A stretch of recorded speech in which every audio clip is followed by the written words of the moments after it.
Joker படத்தில் ஒரு பாட்டு இருக்கும், ஓல ஓல குடிசையிலன்னு. நான் வந்து அவரும் நானும் வேலை பார்க்குற விதத்துக்காக அதை சொல்கிறேன். இப்போ ஏன் நான் அவர்கிட்ட தொடர்ந்து போகிறேன், எப்படி வந்து அவர் ஒரு ஒரு வெறும் பாடலாசிரியராக அலங்காரமான வார்த்தைகளை மட்டும் கொடுக்காம ஒரு சினிமாவை எப்படி அவர் அடுத்த கட்டத்துக்கு எடுத்துகிட்டு போகிறாரு அப்படிங்கிறதுக்காக சொல்கிறேன். அந்த படத்தில் ஓல ஓல குடிசையிலன்னு ஒரு பாட்டு வரும்.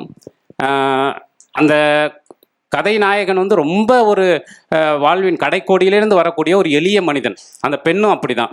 அவங்க 2 பேருக்குமான காதலை சொல்லணும், அவங்க கணவன் மனைவி. அப்போ அதில் ஒரு வரி எழுதியிருப்பார், மாசம் சில போன பின்னே மாணிக்கமாக ரெட்டப்பில்லை ஒன்னா நீ பெத்து தந்தா மறுத்து வச்சு பில்லு மிச்சம் அப்படின்னு சொல்லி எழுதியிருப்பார். ஸோ இப்படி வந்து அவனுடைய பின்புலத்தை, அவனுடைய ஏழ்மையை, அதற்குள்ளே இருக்கிற காதலை 4 வரியில் சொல்லிட்டாரு. அதனால் நான் வந்து 2 மணி நேரம் அதை பற்றி பேசணும், இல்லை 1/2 மணி நேரம் அதுக்கு சீன் வைக்கணும் அப்படிங்கிற இதை வந்து 4 வரியில் வந்து அவர் கடத்திட்டு போயிடுவார்.